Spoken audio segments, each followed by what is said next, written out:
মোহাম্মদ ইউনূসের সরকার ক্ষমতায় আসার পর থেকেই ভারত বাংলাদেশের যে সম্পর্ক সেই সম্পর্ক নিয়ে কিন্তু রীতিমতো বেশ কিছু প্রশ্ন উঠছে। ভারতকে ফাঁদে ফেলতে বাংলাদেশের নতুন ছক। ভারতীয় আগ্রাসনের দিন শেষ, এটা ছাত্র জনতার নতুন একটি খবর ইতিমধ্যে ছড়িয়ে পড়েছে যে ট্রাম্প নাকি বলেছেন যে শেখ হাসিনা এখনো বাংলাদেশের প্রধানমন্ত্রী। নির্বাচনের আগে ট্রাম্প একটি বক্তব্য দিয়েছিলেন বাংলাদেশের বিষয়ে, সংখ্যালঘুদের নির্যাতনের ব্যাপারে তিনি নিন্দা।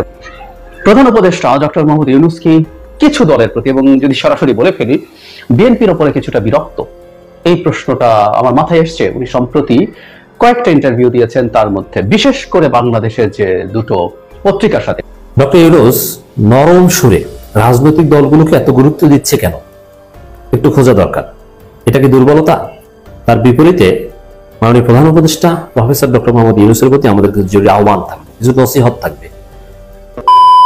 এবার কি তাহলে কঠিন বিপদে পড়ে গেলেন অন্তর্বর্তী সরকারের প্রধান উপদেষ্টা নোবেলজয়ী ডক্টর মোহাম্মদ ইউনূস?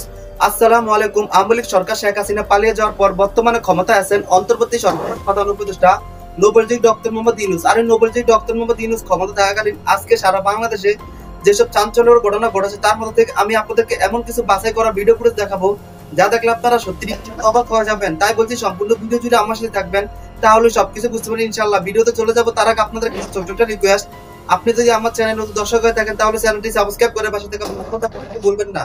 আর যারা অলরেডি আমার চ্যানেলটি সাবস্ক্রাইব করেছেন তাদেরকে জানাই অসংখ্য ধন্যবাদ। তো দর্শক চলুন আজকে সেই কাঙ্ক্ষিত ভিডিও ফুটেজগুলো আমরা প্রমাণ সহকারে ধারাবাহিকভাবে দেখে আসি। মোহাম্মদ ইউনূসের সরকার ক্ষমতায় আসার পর থেকেই ভারত বাংলাদেশের যে সম্পর্ক সেই সম্পর্ক নিয়ে কিন্তু রীতিমতো বেশ কিছু প্রশ্ন উঠছে। ভারতকে ফাঁদে ফেলতে বাংলাদেশের নতুন ছক। ভারতীয় আগ্রাসনের দিন শেষ, এটা ছাত্র জনতার নতুন বাংলাদেশ। বিগত সরকার 15 বছর যাবৎ বাংলাদেশকে ভারতের একটা অঘোষিত কলোনি হিসেবে পরিণত করেছিল। বাংলাদেশের জনগণের মতের বিরুদ্ধে গিয়ে ভারত সরকার শেখ হাসিনা সরকারকে টিকিয়ে রেখে একতরফা সুবিধা নিয়েছে। ভারতীয় সীমান্তে নিরীহ মানুষ হত্যা ছিল নিত্যদিনের বিষয়। বাংলাদেশের লাখো যুবক বেকার থাকলেও রাষ্ট্রের বিভিন্ন গুরুত্বপূর্ণ দপ্তরে চাকরি দেওয়া হতো ভারতীয়দের। শুধু তাই নয়, বাংলাদেশের ভিতর দিয়ে ভারতীয় ট্রেন চলাচল থেকে শুরু করে অতিরিক্ত দামে আদানি গ্রুপের বিদ্যুৎ আমদানি সহ দেশের স্বার্থবিরোধী অসংখ্য চুক্তি করা হয়েছিল ভারতের সাথে, যা আপনাদের অজানা নয়। ভারত ভেবেছিল এভাবেই তারা একদিন বাংলাদেশকে দখল করে নেবে, আর এতে সাহায্য করবে তাদের আজ্ঞাবহ সরকার। ছাত্র জনতার গণ অভ্যুত্থানের পর তাদের সেই স্বপ্ন দুঃস্বপ্নে পরিণত হয়। বাংলাদেশ থেকে পালিয়ে যায় ভারতের আজ্ঞাবহ পুতুল সরকার, আর এতেই যেন মাথা খারাপ হয়ে যায় নরেন্দ্র মোদী এবং ভারতীয় মিডিয়ার। ছাত্র জনতা ক্ষমতায় বসায় নোবেলজয়ী অর্থনীতিবিদ ডক্টর মোহাম্মদ ইউনূসকে। তিনি এক এক করে ভারতের সাথে বাংলাদেশের স্বার্থবিরোধী সকল চুক্তি বাতিলের উদ্যোগ নেন। এর ফলে ডক্টর মোহাম্মদ ইউনূস ভারতের পথের কাঁটায় পরিণত হয়ে যায়। এরপর থেকেই ভারতীয় মিডিয়া বাংলাদেশের অন্তর্বর্তীকালীন সরকারের বিরুদ্ধে একের পর এক প্রোপাগান্ডা শুরু করে, যা নিয়ে আমরা ইতিমধ্যেই আমাদের ভিডিওর মাধ্যমে যথাযথ জবাব দিয়েছি ভারতকে। তাদের মিথ্যাচার যেন থামছেই না।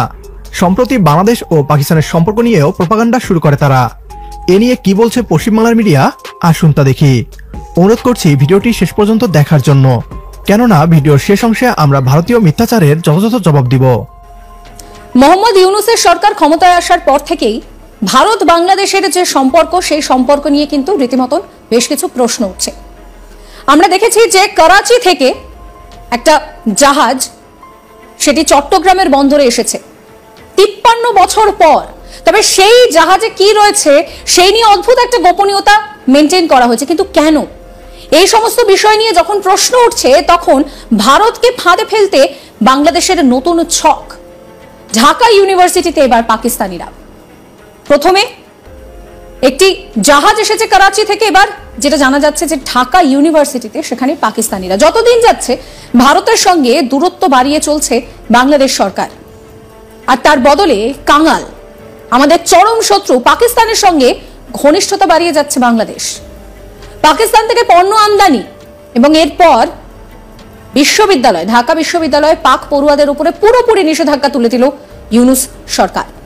আর এরপর একের পর এক যে সিদ্ধান্ত তারা নিচ্ছে তাতে করে পাক ঘনিষ্ঠতা যে বাড়ছে, আর তার মাধ্যমে ভারতের উপরে যে চাপ বাড়ানোর চেষ্টা চলছে সেটাকে কিন্তু খুব একটা অস্বীকার করা যাচ্ছে না।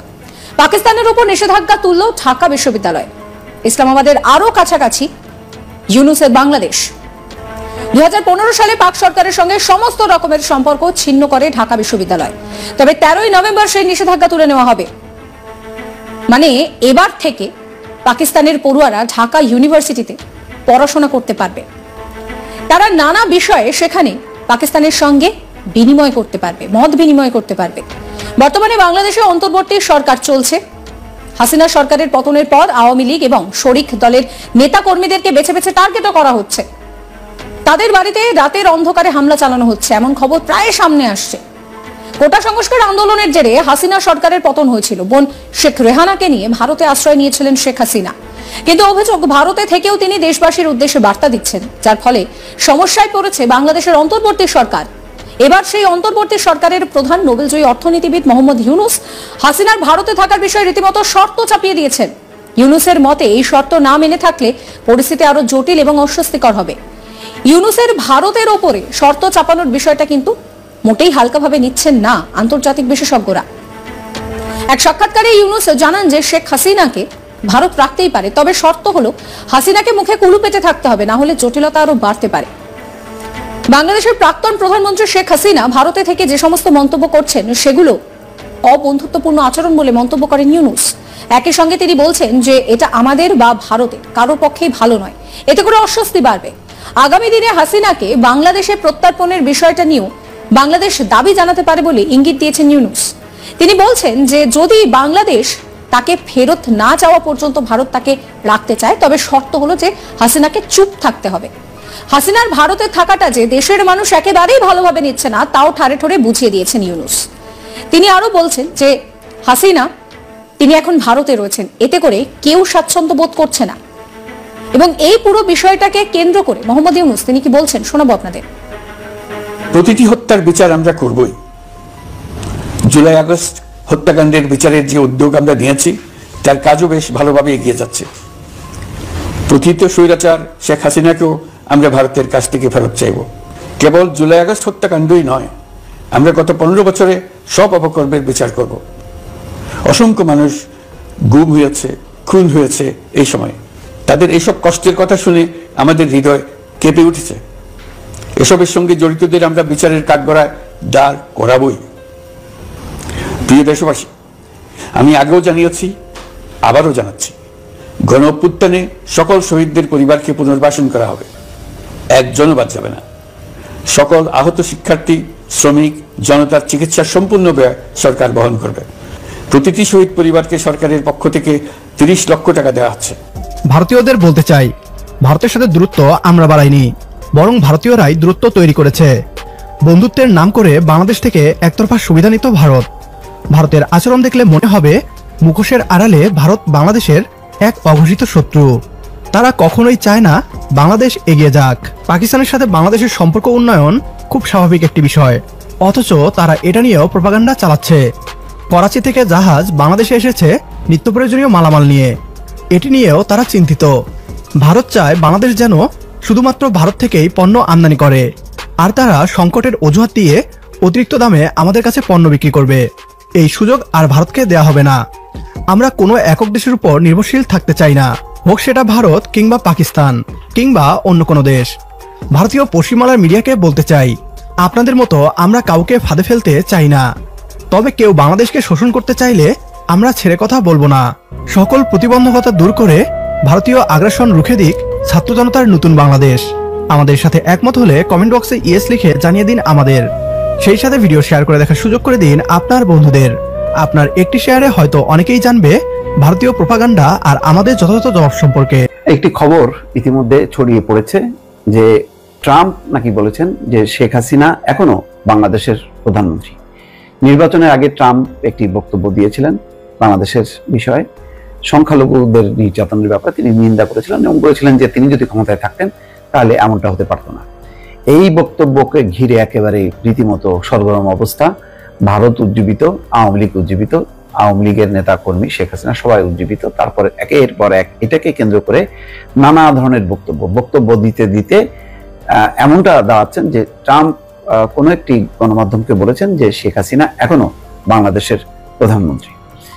তারপরে এএফপি, আন্তর্জাতিক বার্তা সংস্থা, সবাই জানে, খুবই প্রসিদ্ধ একটি বার্তা সংস্থা এএফপি, রয়টার, আপনার নাম জানেন নিশ্চয়ই, তারা চেক করেছে, চেক করে বলছে যে না, এমন কোনো খবর আসলে ট্রাম্প দেননি বা বলেননি। তো এটা নিয়ে প্রথম আলো যে রিপোর্টটি করেছে বার্তা সংস্থা এপির বরাত দিয়ে, তাতে বলা হচ্ছে শেখ হাসিনা এখনো বাংলাদেশের প্রধানমন্ত্রী, সামাজিক যোগাযোগ মাধ্যমে ডোনাল্ড ট্রাম্পের নামে ছড়িয়ে পড়া এই কথা মিথ্যা।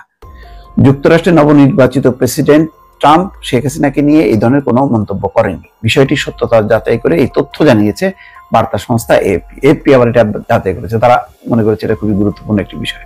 বুধবার এপির এক প্রতিবেদনে বলছে যে সামাজিক যোগাযোগ মাধ্যমে ছড়িয়েছে। সম্প্রতি একটি সাক্ষাৎকারে ট্রাম্প বলেন শেখ হাসিনা এখনো বাংলাদেশের প্রধানমন্ত্রী, কিন্তু ওই সাক্ষাৎকারে এমন কথা বলেননি তিনি। এমনকি বাংলাদেশ প্রসঙ্গেও কোনো মন্তব্য করেননি নবনির্বাচিত এই প্রেসিডেন্ট। এপির প্রতিবেদনে বলা হচ্ছে, একটি বিপ্লবের মধ্য দিয়ে বাংলাদেশের সাবেক স্বৈরশাসক শেখ হাসিনার সরকারকে উৎখাতের কয়েক মাস পর সামাজিক যোগাযোগ মাধ্যমের একাধিক পোস্টে মিথ্যা দাবি করা হয়েছে। যুক্তরাষ্ট্রের নবনির্বাচিত প্রেসিডেন্ট ট্রাম্প এক পোস্ট সাক্ষাৎকারে বলেন যে যেহেতু শেখ হাসিনা পদত্যাগ করেননি, তাই তিনি এখনো বাংলাদেশের প্রধানমন্ত্রী। শেখ হাসিনার পদত্যাগপত্র দেখেননি। সম্প্রতি স্থানীয় একটি সংবাদ মাধ্যমকে বাংলাদেশের রাষ্ট্রপতি এই কথা বলার পর হাসিনার পদত্যাগ অবৈধ হওয়ার বিষয়টি সামনে আসে। এটাও আবার একটা চালাকি, যে ওই যে সংবাদ মাধ্যম বলেছে রাষ্ট্রপতির বরাত দিয়ে যে শেখ হাসিনা তার কাছে পদত্যাগ করেননি, পদত্যাগপত্র দেননি, তিনি আমাকে না বলেই চলে গেলেন। তো জনপ্রিয় সামাজিক যোগাযোগ মাধ্যম ফেসবুকে 9 নভেম্বর বাংলা ভাষায় লেখা একটি পোস্টের কথা উল্লেখ করা হয়েছে এপির প্রতিবেদনে। পোস্টে লেখা হয়েছে, পিবিডি কে দেওয়া এক সাক্ষাৎকারে ডোনাল্ড ট্রাম্প বলেছেন শেখ হাসিনা এখনো বাংলাদেশের প্রধানমন্ত্রী বলে মনে করেন তিনি। বাংলাদেশের সরকারের অবৈধ দখলদারদের উদ্দেশ্যে ট্রাম্প বলেন, যারা বলছেন শেখ হাসিনা পালিয়ে গেছেন তারা আমাকে আমন্ত্রণ পত্রটি দেখান, পদত্যাগপত্রটি দেখান। ফেসবুকের ওই পোস্টের একটি ছবিও জুড়ে দেওয়া হয়। ছবিতে দেখা যায় পিবিডি পডকাস্টের উপস্থাপক প্যাট্রিক বেড ডেভিডের সঙ্গে বসে আলাপচারিতা করছেন ট্রাম্প। ছবির উপর বাংলায় লেখা, আমি মনে করি হাসিনা এখনো বাংলাদেশের প্রধানমন্ত্রী। ট্রাম্প এই একই ধরনের দাবি করে ফেসবুকে আরো কয়েকটি পোস্ট দেওয়া হয়েছে। এপি বলছে, ক্ষমতাচ্যুত প্রধানমন্ত্রী শেখ হাসিনার পদত্যাগপত্র দেখেননি। রাষ্ট্রপতি মোহাম্মদ শাহাবুদ্দিন স্থানীয় একটি সংবাদ মাধ্যমকে এমন কথা বলার পরই শেখ হাসিনাকে নিয়ে ট্রাম্পের নামে সামাজিক যোগাযোগ মাধ্যমে একথা ছড়ায়। যাই হোক, এটা বুঝতেই পারছেন যে বাংলাদেশের ট্রাম্পকে নিয়ে যে খেলাধুলা, যে 10ই নভেম্বর এই নূর হোসেন দিবস উপলক্ষে শেখ হাসিনার একটি অডিও ভাইরাল ছড়িয়ে পড়েছিল, তাতে তিনি নির্দেশ দিচ্ছেন যে রাস্তায় নামতে হবে এবং ট্রাম্পের ছবি নিয়ে, যাতে বাধা দিলে দেখানো যায় যে বাংলাদেশে ট্রাম্পের পক্ষে যারা নেমেছিল তাদেরকে বাধা দিচ্ছে সরকার। এরকম একটি প্রচার এবং কিছু পোস্টার সম্বলিত কিছু যুবককেও গ্রেপ্তার করা হয়।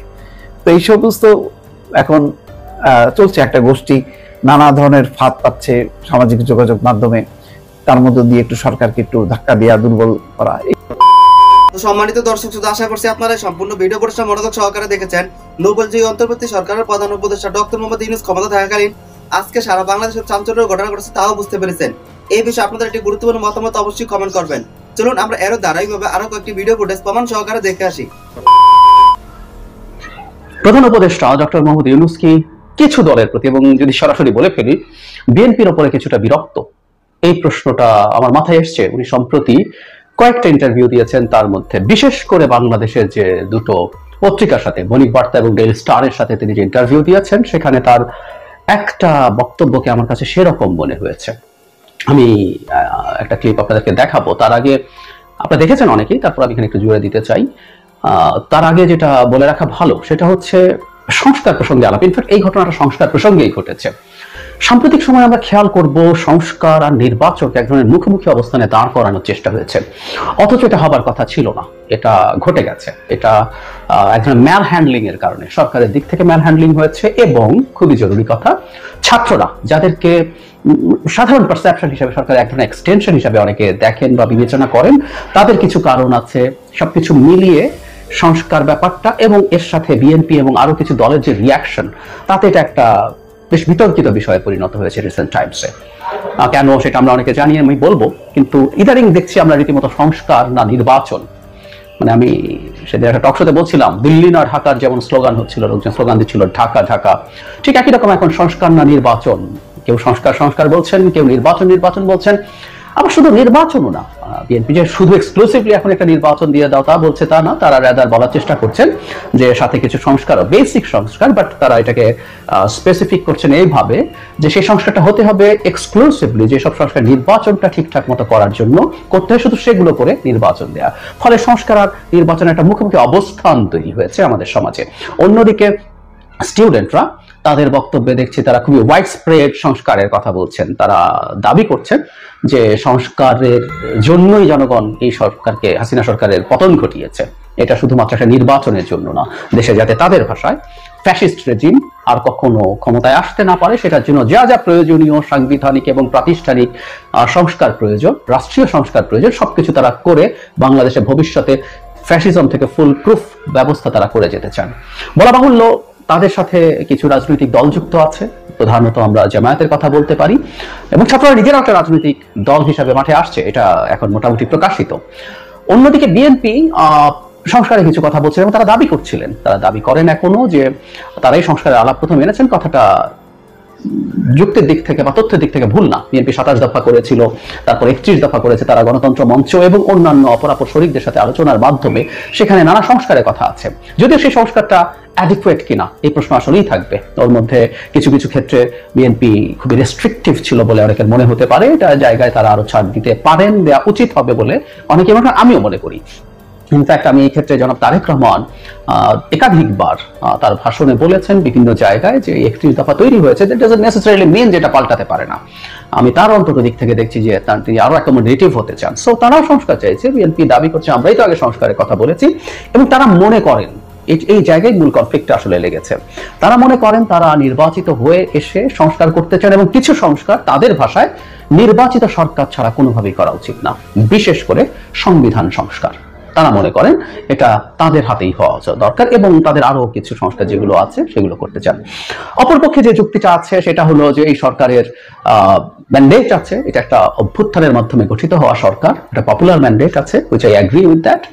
কিন্তু ফলে তারাও কিছু সংস্কার তারাই করতে পারে, এবং এই যুক্তিটা স্বাভাবিকভাবে আসবে। বিএনপি যে যে সংস্কারগুলো করার ক্ষেত্রে এগ্রি করে তাদের 31 দফার মধ্যে অথবা পরবর্তীতে যখন আলোচনা হবে সেই ক্ষেত্রে তারা যেগুলো এগ্রি করে সেগুলোই সরকার করে গেলে সমস্যা কি, এই প্রশ্ন খুব অমূলক নয়।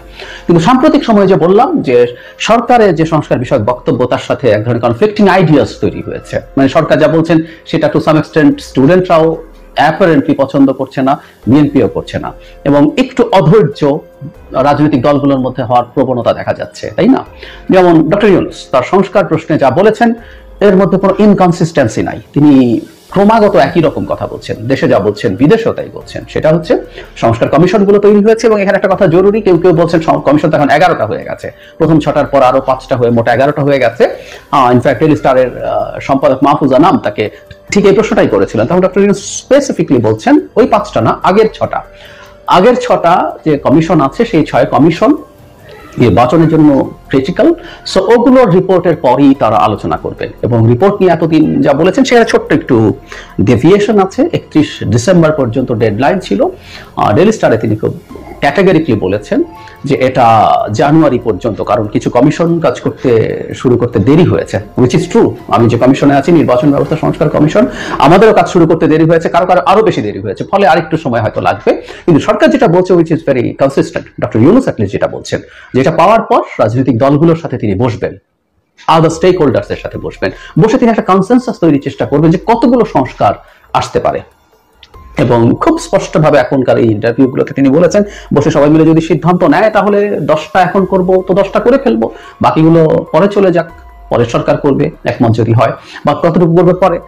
এবং একটা পর্যায়ে যেহেতু আমাদের মতৈক্য হওয়া খুব সহজ না, আমরা অনেক সময় আমাদের চিন্তায় সিরিয়াসলি ডিফার করি, সো সেই পয়েন্ট অফ ভিউতে উনি একদম ক্যাটাগরিক্যালি বলছেন যদি না হয়, কেউ যদি সংস্কার না চায় সংস্কার তারা বলে দিক, এবং কোনো সংস্কারে আমরা করবো না, আমরা নির্বাচন দিয়ে চলে যাবো। এবং উনি বলছেন যে আমরা আসলে খুব বেশি কমফোর্টেবল না এই ক্ষমতায় থেকে, দায়িত্বে থেকে, তারা রাদার অনেকে চলে যেতে চাইছেন, তারা বলছেন দ্রুত কাজ শেষ করে আমরা চলে যাই, আমাদের কাজ পড়ে আছে, অনেকে তাদের সংসার চালাতে পারছেন না। আমি এটা বিশ্বাস করি। আমি এখানে যারা উপদেষ্টারা আছেন তাদের ইনএফিশিয়েন্সি নিয়ে, তাদের কি করতে পারতেন সেগুলো নিয়ে আমরা নানান রকম সমালোচনা করতে পারি, কিন্তু তারা এখানে বসে টাকা বানাচ্ছেন আমরা সেটা মনে করি না। ফলে যেটা হয়েছে, সরকারি বিরাট সুযোগ সুবিধা হয়তো আছে, বিরাট বাড়ি আছে, গাড়ি আছে, কিন্তু যে বেতন খুবই সামান্য বেতন, অনেকেরই বেতন কমে গেছে, আমি ব্যক্তিগতভাবে জানি, তার যে আর্নিং ছিল সেই তুলনায়। ফলে এই ঘটনাটা তো ঘটছে। তো যাই হোক, উনি বলছেন আমরা খুব বসে থাকতে চাইছি না, কিন্তু যখন উনি এই সংস্কার যদি না চায় তাহলে উনি এটা করবেন, এই কথাগুলো তিনি যখন বলছেন তার অ্যাটিটিউড, এটাই আসলে খুব গুরুত্বপূর্ণ, সেটা একটু দেখুন। যেগুলো কোনোটাই দরকার নেই, তাড়াতাড়ি নির্বাচনটা করবো। যদি বলে যে নির্বাচন দিয়ে দেন, আমরা নির্বাচনের জন্য প্রস্তুত। আর আমরা তো এই কাজের মানুষ না, আমরা বাইরের থেকে নিয়ে এসছি, তারাই পছন্দ করে এনেছে। কাজে আমরা যুদ্ধর পারি উদ্ধার করি। অর্থনীতি লন্ডভন্ড, ব্যাংকিং সিস্টেম লন্ডভন্ড, ব্যবসা বাণিজ্য লন্ডভন্ড, যাদের নিয়ে আমাদের কাজ করতে হয় এই উপদেষ্টা মণ্ডলী, তার মধ্যে আজকে আমার ছেড়ে আমি কি করে চলবো? এই বেতনে আমার ছেলের বেতন দিতে পারতেছি না। আমরা যত তাড়াতাড়ি পারেন এই নির্বাচন দিয়ে দেন, আমরা যাই। আর আমাদের তো সাজানোর তো দরকার নেই, আমরা তো নির্বাচনে কন্টেস্ট করতে যাচ্ছি না যে সুন্দর দেখাইতে হবে আমাদেরকে, আমাদের তো সেই ঠেকা নেই। আমরা যা আছে সেটাই বলি, বরং খারাপ হলে সেটা তাড়াতাড়ি বলি যে ভাই এই খারাপ অবস্থা আমরা পাই। আশা করি দেখেছেন, আমি আগে বলেছি এবং অনেকেই এই তথ্যটা জানেন যে আমাদের কমিউনিকেশনের খুব গুরুত্বপূর্ণ একটা অংশ আসলে হয় আমরা মানুষটাকে দেখলে, আমরা বাক্য কি বলছে সেটা খুব ছোট কমিউনিকেশন, একটা পার্সেন্টেজ আছে, only 7% of the communication is done by the text. So আপনি কাউকে টেক্সট মেসেজ করলে ওইটুকু হয়। আপনি কারো ভয়েস যদি শোনেন, আমাদের ভয়েসের এক ধরনের চেঞ্জ থাকে, আমাদের ইন্টোনেশন, স্ট্রেস, এটাকে ইনফ্লেকশন অফ ভয়েস বলে। ইনফ্লেকশন অফ ভয়েস যদি যুক্ত হয় টেক্সটের সাথে, দেন দ্য কমিউনিকেশন ইজ 45%। and 100% হয় আমি যদি আপনাকে দেখতে পারি, আপনার ফেসিয়াল এক্সপ্রেশনস এবং আপনার বডি ল্যাঙ্গুয়েজ। সো আমরা যদি কারোর সাথে ফুললি কমিউনিকেটেড হতে চাই, তাকে দেখা দরকার, ভিডিওতে দেখলেও সেটা হবে। সো ডক্টর ইউনূস যেভাবে কথা বলেছেন, আমরা আশা করি আপনি তার বডি ল্যাঙ্গুয়েজ, তার এক্সপ্রেশনস, তার কন্টেন্ট, তার ইনফ্লেকশন অফ দ্য ভয়েস, তিনি খুবই শান্ত মানুষ, খুবই শান্তভাবে কথা বলেন, কর্ডিয়ালি কথা বলেন, ওয়ার্মলি কথা বলেন, কিন্তু এখানে আমরা খেয়াল করবো তিনি অস্থির আছেন, তার মধ্যে অসন্তোষ আছে। এই বোধটা আমরা তার অন্তত আমি খুঁজে পেয়েছি। আমি ধারণা করি এটা তার ভেতরে তিনি চান যে কিছু রিফর্ম করে যেতে। উনি বহুবার বলেছেন যে বহু দিন পর একটা জাতি এই ধরনের সুযোগ পাই, সুযোগটা যেন আমরা কাজে লাগাই। উনি সংস্কারের পক্ষে আছেন, সেই ব্যাপারে আন্তরিকতা আছে তার। কিন্তু যদি সেটা না হয়ে থাকে, কারণ সাম্প্রতিক সময় আমি অবশ্য সাম্প্রতিক সময় বিএনপি বলছে যে খুব বেশি সংস্কার তারা চান না, তারা নির্বাচনের সাথে রিলেটেড সংস্কার চান, এই জায়গায় তারা চলে এসছেন। এটা নিয়ে কেউ বিএনপিকে ব্লেম করতে পারেন, বা এটা একটা অল্টারনেটিভ ব্যাখ্যাও করা যায়, আমার নিজস্ব একটা ব্যাখ্যা আছে, আমি সেটা নিয়ে আলাদাভাবে কথা বলবো, কেন তারা এই ধরনের জায়গায় যাচ্ছে, কার দায় তার জন্য, হোয়াটএভার। তো যাই হোক, এখন যেহেতু বিএনপি এ ধরনের, এবং বিএনপির সাথে আরো কিছু দল আছে যারা মনে করে খুব দ্রুত নির্বাচন হওয়া উচিত, এবং শুধু বিএনপি বলছি না, আমি কিছুদিন আগেই দেখিয়েছিলাম খুবই প্রভাবশালী একজন ইন্টেলেকচুয়াল বদরুদ্দিন উমর। আমি বদরুদ্দিন উমরকে আমাদের একটু আলাদাভাবে দেখতে হবে। তিনি শুধু একজন, ওনাকে পাবলিক ইন্টেলেকচুয়াল হিসাবে আপনি খুব গুরুত্বপূর্ণ একটা জায়গা দিতে হবে, অতি গুরুত্বপূর্ণ একটা জায়গা। এট দ্য সেম টাইম তিনি যেহেতু পলিটিক্স করেছেন, তার এই যে পলিটিক্যাল আন্ডারস্ট্যান্ডিং, সেটা তার এই ইন্টেলেকচুয়াল এবিলিটিকে আরো এনার্জাইজ করেছে। ফলে যে কোনো সিচুয়েশন উনি অনেক ভালো অ্যানালাইজ করতে পারেন। আমাদের মনে থাকার কথা, আমি দেখিয়েছিলাম একটা সাক্ষাৎকারে তিনি স্পষ্টভাবে বলেছেন এই সরকারের খুব বেসিক কিছু কাজ করে খুব দ্রুত নির্বাচন দিয়ে দেওয়া উচিত, তার অনেক বড় স্কেলে সংস্কার করতে যাওয়া দরকার নেই। তো যাই হোক, সমাজের এখন আমাদের পলিটিক্যাল স্ফিয়ারের ছাত্রদের সাথে জামায়াতও একটু বেশি সংস্কার চাইছে, তারা একটু বেশি সময় দিতে চাইছে, মনে হয় বিএনপি তত সময় দিতে চাইছেন, এবং বিএনপির সাথে তার কিছু জোট সঙ্গী বা যুগপৎ, এখন তো জোট নেই, যুগপৎ আন্দোলন করেছে, দীর্ঘদিন থেকে একসাথে ছিল, এমন দলগুলো এই দাবি করছে। ডক্টর ইউনূসের ভাষ্য শুনে মনে হয় এই প্রশ্নে তিনি তাদের উপরে বিরক্ত বোধ করছেন। আমি আবারও বলছি, আমি আশা করতে চাই সংস্কার কমিশনগুলোর রিপোর্টের পর যখন সবাই মিলে একসাথে বসবেন, তখন খুবই সিরিয়াস ধরনের আন্তরিক আলোচনা হবে, সবার মধ্যে সিরিয়াস এনগেজমেন্ট হবে, তার মাধ্যমে একটা সুন্দর পথ বেরিয়ে আসবে যে কতটুকু সংস্কার করা হবে, কিভাবে করা হবে। কারণ এটার উপরে আমাদের ভবিষ্যৎ আছে, সেটা নির্ভর করবে। আমি আশা করি আমাদের প্রধান উপদেষ্টা খুবই ধৈর্যশীল মানুষ, প্রাজ্ঞ মানুষ, তিনি মানুষ, ফলে তিনি কিছুটা অস্থির হয়েছেন, কিছুটা বিরক্ত মনে হয়েছে আমার কাছে। আই হোপ তিনি ওটা কাটিয়ে উঠে সবার সাথে খুব চমৎকারভাবে একটা সেটেলমেন্টে আসবেন। এটা শুধু বিএনপি বা ছাত্রতাও নেই, সরকারের একটা স্টেক আছে, এই সরকারও একটা তত্ত্বাবধায়ক সরকার না, এটা একটা ডক্টর ইউনূস নরম সুরে রাজনৈতিক দলগুলোকে এত গুরুত্ব দিচ্ছে কেন, একটু খোঁজা দরকার। এটা কি দুর্বলতা? তার বিপরীতে মাননীয় প্রধান উপদেষ্টা প্রফেসর ডক্টর মোহাম্মদ ইউনূসের প্রতি আমাদের কিছু জরুরি আহ্বান থাকবে, কিছু নসিহত থাকবে। হ্যাঁ, 84 বছর বয়স্ক ডক্টর ইউনূসকে আমরা তাদের নাতির সমতুল্য আমরা নসিহত করছি। This is Bangladesh, this is democracy, this is reality. আমরা নসিহত করবো, সেই নসিহত আপনাকে মানতে হবে, আপনি মানতে বাধ্য। আমরা আমিরের জামাতকে নসিহত করব। This is politics, this is তারুণ্যের শক্তি, এটা আপনাকে মাথায় রেখে চলতে হবে। দর্শক, ডক্টর ইউনূসের একটা বক্তব্য, রাজনৈতিক দলগুলো যদি বলে যে তারা সংস্কার চায় না, তাহলে এখনই নির্বাচন দিয়ে যাব, এত নরম কথা তো বলার জন্য আপনাকে বসাইনি আমরা। রাজনৈতিক দলগুলো বললো আর আপনি নির্বাচন দিয়ে চলে যাবেন, এত ঠুনকো কথা কেন বলেন? আপনাকে কারা এনেছে? ডক্টর ইউনূস প্রধান উপদেষ্টা হবেন, এই প্রস্তাব সর্বপ্রথম আমি দিয়েছি। আমি দায়িত্ব নিয়ে বলছি, সর্বপ্রথম আমি দিয়েছি। কোথায় দিয়েছি? হাসিনা পালিয়েছে 5 আগস্ট, আমি ভিডিও বানিয়েছি 1 আগস্ট। আপনার টাইমলাইনে গিয়ে দেখবেন 1 আগস্ট যে ডক্টর মোহাম্মদ ইউনূসকে প্রধান উপদেষ্টা হিসেবে চাই। 1 আগস্ট আমি বলেছিলাম হাসিনা পালাবে নিশ্চিত, পদত্যাগ করবেন, অতএব ডক্টর ইউনূসকেই আমরা চাই। তিনি কোথায় আছেন তাকে খোঁজা হোক, ডক্টর ইউনূস প্যারিসে যোগাযোগ রক্ষা করা হোক। এবং আসিফ নাহিদ ওদেরকে বলে দিয়েছিলাম যে তোমাদের বিজয় আসছে, অতএব ডক্টর ইউনূসকে রেডি থাকতে বলো। যদিও তখনকার সময় ওরা যোগাযোগ করেনি, কারণ ওরা তো খুব ভয়ানক একটা সময়ের মধ্যে ছিল। হাসিনার পতন ঘটানোর আগে তো আর উপদেষ্টা ঠিক করতে কেউ পারে না, কিন্তু আমি বলেছিলাম, আমি উপদেষ্টা নিয়ে আলোচনা 1 আগস্ট করেছিলাম। এবং শেষমেশ যখন উপদেষ্টা বানানো হলো, প্রধান উপদেষ্টা বানানো হলো ডক্টর ইউনূসকে, আমি ভিতরের সব খবর জানি। আরো অনেকে ডক্টর ইউনূসের পক্ষে খুব সোচ্চার ছিলেন, যারা প্রস্তাব দিয়েছিলেন। তার মধ্যে জাপানের আমাদের এক বড় ভাই বুদ্ধিজীবী ছিলেন, তার তৎপরতা ছিল মারাত্মক ডক্টর ইউনূসের পক্ষে। কিন্তু সেনাবাহিনী প্রধান কিংবা রাষ্ট্রপতির সাথে যে বৈঠক হয়েছে, সেখানে ডক্টর ইউনূসকে প্রস্তাব কোনো রাজনৈতিক দল দেয়নি, জামাত ইসলামীও দেয়নি, বিএনপিও দেয়নি। তবে হ্যাঁ, জামাত এক পর্যায়ে বলেছিল ডক্টর ইউনূস হলে তাদের আপত্তি নেই, কিন্তু প্রস্তাবটা কিন্তু বিএনপি কিংবা জামাত বা কোনো রাজনৈতিক দলের পক্ষ থেকে আসেনি। প্রফেসর ইউনূস প্রধান উপদেষ্টা হবেন, এই প্রস্তাবটা ছিল শিক্ষার্থী জনতার। অতএব যেহেতু রাজনৈতিক দলগুলোর প্রস্তাবে, এমনকি তাদের কোনো ক্যারিশমায়ও ডক্টর ইউনূস প্রধান উপদেষ্টা হননি, অতএব তারা বলল সংস্কার চাই না আর আপনি নির্বাচন দিয়ে চলে যাবেন, এই মিউ মিউ বক্তব্য শোনার জন্য তো আপনাকে প্যারিস থেকে আমরা এনে প্রধান উপদেষ্টা বানাইনি। আপনাকে রুল করতে হবে, ইউ আর রুলার। রুলার মানে কি? আপনি শাসক, শাসন করতে হবে। আপনি মতামত নেবেন, কিন্তু অথরিটি এক্সারসাইজ করতে হবে আপনাকে, সভরেন্টি এক্সারসাইজ করতে হবে আপনাকে। You have right to exercise sovereignty. অন্যের উপর আইন আপনি চাপিয়ে দিতে পারবেন, বাধ্য করতে পারবেন আইন মানতে। সরকারের সংজ্ঞা, সার্বভৌমত্বের একটা সংজ্ঞা তো এটা, ইন্টারনাল সভরেন্টির সঙ্গে এটাই, সরকারের একটা সার্বভৌমত্ব থাকবে, ডক্টর ইউনূস রুল করবে। কিন্তু আপনি বলছেন কি, আপনাকে ক্ষমতায় বসিয়েছে 2000 বা তদূর্ধ্ব শহীদ, আপনাকে ক্ষমতায় বসিয়েছে 1 সাগর রক্ত, আপনাকে ক্ষমতায় বসিয়েছে 30-40 হাজার আহত শিক্ষার্থী জনতা, কোন রাজনৈতিক দল নয়। এমনকি রাজনৈতিক দল এই বিএনপি 17 জুলাই বলেছিল যে সরকার পতন নিয়ে আমরা ভাবছি না, 19 জুলাই বলেছিল সরকার পতন নিয়ে আমরা ভাবছি না, আগস্টের আগ মুহূর্তে বলেছিল ওটা সংস্কার আন্দোলনের সাথে আমরা সরাসরি জড়িত নই। অতএব সেই রাজনৈতিক দলগুলো বলবে আর আপনি চলে যাবেন, শহীদদের প্রতি বেঈমানি হবে সেটা।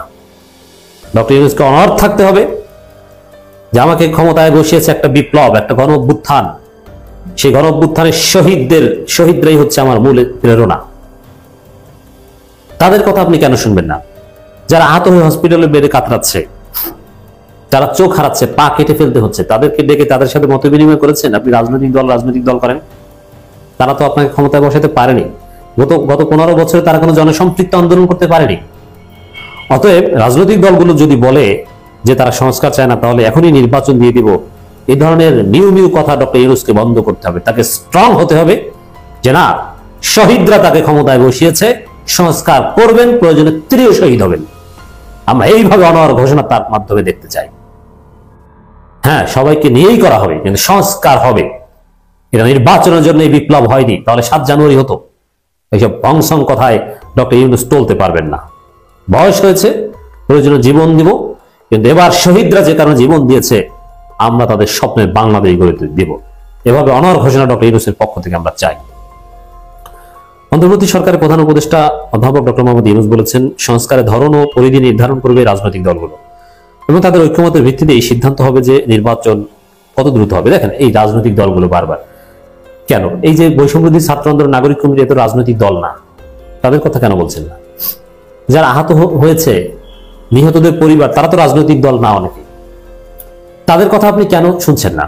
তাদের কথাটা সবার আগে বলে তারপরে রাজনৈতিক দলগুলোর কথা বলবেন। সাম্প্রতিক বেসরকারি গণমাধ্যম ডেইলি স্টার সম্পাদক মাহফুজ আনামকে দেয়া এক সাক্ষাৎকারে ডক্টর মোহাম্মদ ইউনূস জানান, সংস্কার ও নির্বাচন সম্পূর্ণ রাজনৈতিক দলগুলোর ঐক্যমতের বিষয়, কারণ দেশের জনগণের প্রত্যক্ষ মতামত নিতে হলে গণভোটের আয়োজন করতে হবে। প্রয়োজনে কিছু কিছু ক্ষেত্রে গণভোটের আয়োজন করতে হবে, টাকা খরচ করতে হবে। বাংলাদেশে গণভোট আয়োজন করা ভেরি টাফ, কিন্তু করতে হবে।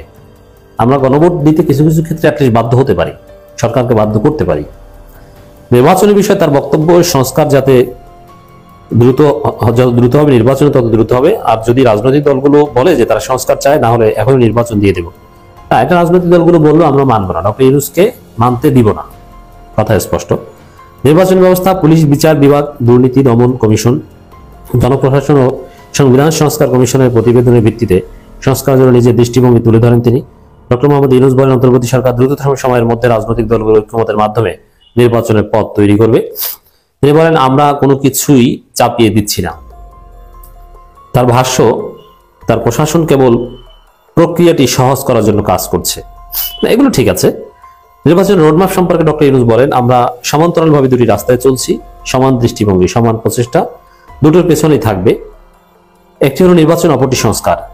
তিনি বলেন, দু একদিনের মধ্যে নির্বাচন কমিশন ঘোষণা হয়ে যাবে। কমিশন তো তার মতো চলবে, সেটা তো আমার নিয়ন্ত্রণে নেই, সেখানে যা যা করার সেটা করবে। দেখেন, এখানে ডেইলি স্টারও বাংলাদেশকে ব্যর্থ করতে ভারতের পরিকল্পনায় দ্রুত নির্বাচন আদায়ের জন্য মাঠে নেমেছে। এই কারণে ডক্টর ইউনূসকে প্রশ্ন এবং প্রশ্ন উত্তর বা যা লিখেছে, দ্রুত নির্বাচন এই জিকির। অথচ ডেইলি স্টার যদি এই ভারতের অ্যাসাইনমেন্ট অনুযায়ী দ্রুত নির্বাচন আদায়ের জন্য মাঠে না নামতো, তাহলে তারা সংস্কার নিয়ে বেশি প্রশ্ন করতো, নির্বাচন নিয়ে তেমন কথা এখানে হতো না। কিন্তু বারবার নির্বাচন, মানে এটা ভারত চায় নির্বাচন সহজ। সজীব জয় বলেছে না যে মোদীকে বলেছি দ্রুত নির্বাচনের ব্যবস্থা করতে, বাংলাদেশে নির্বাচনের ব্যবস্থা করবে মোদী দ্রুত। মোদী চায় দ্রুত নির্বাচন, সজীব জয় তার আব্বার কাছে বলে দ্রুত নির্বাচন, আর ভারতের দালালেরা বাংলাদেশে বলছে দ্রুত নির্বাচন। তবে তিনি উল্লেখ করেন, সংস্কার প্রতিবেদন জমা না দেওয়া পর্যন্ত নির্বাচন কমিশন কাজ শুরু করতে পারবে না। প্রতিবেদন হলেই সেটা কমিশন ব্যবহার করতে পারবে না, রাজনৈতিক সমঝোতা হতে হবে, রাইট। তিনি জানান, ডিসেম্বর শেষ নাগাদ সংস্কার কমিশনের প্রতিবেদন পাওয়া যাবে, কিন্তু প্রতিবেদন অনুযায়ী ব্যবস্থা নিতে হলে রাজনৈতিক ঐক্যমতের প্রয়োজন। রাজনৈতিক দলগুলির সঙ্গে বৈঠক হবে, সমঝোতার চেষ্টা চলতে থাকবে। কোনটা তারা চান, কোনটা চান না, আমরা কিছুই চাপিয়ে দেব না। হ্যাঁ, এটি হচ্ছে গণতান্ত্রিক মানসিকতা, যে ঐক্যমতের ভিত্তি। তবে ঐক্যমত এখানে মেজরিটি, বিএনপি বললেই যে হবে তা না। কোনো বিষয়ে একেবারে মারাত্মক একতলাপ হলে সেটা গণভোটে যাবে। ডক্টর মোহাম্মদ ইউনূস বলেন, গণমাধ্যমে সম্পাদকীয় লেখা হবে, তাদের মতামত আসবে, সুশীল সমাজের মতামত নেব। তার মতে সংস্কারের সময়সীমা নির্ভর করবে রাজনৈতিক দলগুলো কত দ্রুত ঐক্যমতে পৌঁছাতে পারবে তার উপর। রাজনৈতিক ঐক্যমত ছাড়া নির্বাচন সম্ভব নয়। হ্যাঁ, এখন এটাও একটা বিষয় যে অনেক ক্ষেত্রে দেখবেন যে সমঝোতায় পুষতে রাজনৈতিক দলগুলোর অনেক ঐক্যমতে পুষতে অনেক সময় লাগবে, তাহলে নির্বাচন হতে অনেক দেরি হবে। অতএব রাজনৈতিক দলগুলো ভালো হয়ে যাওয়াটাই একটা সমাধান। তিনি বলেন, রাজনৈতিক দলগুলো যদি আমাদের বলে দরকার নেই, যেভাবে এই কথাটা আমাদের কাছে বিরক্তিকর, আমরা রুলারের মতো কথা শুনতে চাই, you have to rule Bangladesh. প্রস্তুতি নিতে কতদিন লাগবে সেটা সবার বিবেচনার বিষয়। নির্বাচনের জন্য হয়তো প্রস্তুত কেউ হলো না, সংস্কারের আগেই সবাই যদি বলে নির্বাচন দিয়ে দেন, দিয়ে দেব। কে এটাকে বাধা দেয়? আমরা বাধা দিব, কারণ আমরা তো নির্বাচনের জন্য এই গণঅভ্যুত্থান ঘটাইনি। সংস্কারের সময়সীমা সম্পর্কে জানতে চাইলে তিনি বলেন, কমিশনগুলোর প্রতিবেদন ডিসেম্বরের শেষ নাগাদ পাওয়া যেতে পারে এবং আগামী জুলাইয়ের মধ্যে সংস্কার বিষয়ে ঐক্যমতে পৌঁছানোর জন্য সরকার যথেষ্ট সময় পাবে। তিনি বলেন, এটি পুরোপুরি রাজনৈতিক দলগুলোর উপর নির্ভর করবে, আমাকে জিজ্ঞেস করে লাভ নেই যে কয়দিনে। দেখেন, এখানে বিব্রতকর প্রশ্ন করছে এবং সেই ভারতের দৃষ্টিভঙ্গিগুলো সব ডেইলি স্টার প্রশ্নে ফুটে উঠছে। ভারতের প্রশ্নগুলোই ডেইলি স্টার করছে এবং ডক্টর ইউনূস কিন্তু অনেকটা বিরক্তির সুরে কথা বলছেন যে আমাকে জিজ্ঞেস করে লাভ নেই। এই কথা কখন বলেন? যখন বিরক্ত হন তখন। সংস্কার বিষয়ে রাজনৈতিক দলগুলোর সঙ্গে যে আলোচনা হবে সেখানে আওয়ামী লীগ থাকবে কিনা জানতে চাইলে শান্তিতে নোবেল বিজয়ী এই অধ্যাপক বলেন, এটা সম্পূর্ণ নির্ভর করবে রাজনৈতিক দলগুলোর উপর। যদি তারা চায় যে আওয়ামী লীগ এই প্রক্রিয়া অংশ নিক, তাহলে সেটাই হবে। আমাদের বিশেষ কোনো মতবাদ আমরা দিচ্ছি না, মতামত দিচ্ছি না, রাইট। এখানে রাজনৈতিক দলগুলোকে কাঠগড়ায় দাঁড় করাচ্ছে, এই সাহস কেউ করবেন না হয়তো। সাংবাদিকদের বিরুদ্ধে কোনো প্রকার প্রমাণ সুনির্দিষ্ট তথ্য ছাড়াই দায়েরকৃত মামলা বিষয়ে জানতে চাইলে প্রধান উপদেষ্টা বলেন, এটা পুরনো আইন দ্বারা গ্রেপ্তার করে ফেলেছে, তাড়াহুড়ো করে করা হয়েছে। মানে এখানে ঘুরে ফিরে আওয়ামী লীগের স্বার্থ রক্ষার প্রশ্ন, ভারতের দৃষ্টিভঙ্গির প্রশ্ন। কোনো ভালো সাংবাদিককে গ্রেপ্তার করা হয়েছে? না। দালাল, ফেসিবাদের পিওর দালাল ছাড়া কাউকে গ্রেপ্তার করা হয়নি। এসব কথা বলে লাভ নেই। মার্কিন কংগ্রেসে গোল্ড মেডেল দেওয়া হয় তখন উভয় দল এ বিষয়ে একমত প্রকাশ করেছিল। তিনি বলেন, কাজেই আমাকে যদি কেউ অপছন্দ করতো তাহলে তখনই তারা বলতেন, মানে ট্রাম্প ক্ষমতায় আসে ডক্টর ইউনূসের কোনো সমস্যা হবে না, এটা ডক্টর ইউনূস বলেছেন। ভারতীয় গণমাধ্যমে বাংলাদেশের পরিবর্তিত পরিস্থিতি যেভাবে তুলে ধরা হচ্ছে সে প্রসঙ্গে ডক্টর ইউনূস বলেন, তিনি ভারতের প্রধানমন্ত্রী নরেন্দ্র মোদীর সঙ্গে আলাপকালে বিষয়টি তুলে ধরেছেন। চমৎকার কথা বলছেন, আরো নানান বিষয়ে খোলামেলা অনেক আলোচনা করেছেন। আমাদের মূল কথা বা বটম লাইন এটাই, ডক্টর ইউনূসকে এত নরম সুরে কথা বলা যাবে না যে রাজনৈতিক দলগুলো বলল আর আপনি নির্বাচন দিয়ে চলে যাবেন, তাহলে আমরা কি ধৈঞ্চা। তো সম্মানিত দর্শক, আশা করছি আপনারা দুইটা ভিডিও পড়েছে মনোযোগ সহকারে দেখেছেন। নোবেলজয়ী অন্তর্বর্তী সরকারের প্রধান উপদেষ্টা ডক্টর মোহাম্মদ ইউনূস ক্ষমতা থাকাকালীন আজকে সারা বাংলাদেশে যেসব চাঞ্চল্যকর ঘটনা ঘটেছে তাও বুঝতে পেরেছেন। এই বিষয়ে আপনাদের একটি গুরুত্বপূর্ণ মতামত অবশ্যই কমেন্ট করবেন। আজ এ পর্যন্তই, দেখা হচ্ছে অন্য একটি ভিডিওতে। সে পর্যন্ত সবাই ভালো থাকবেন, সুস্থ থাকবেন। আল্লাহ হাফেজ।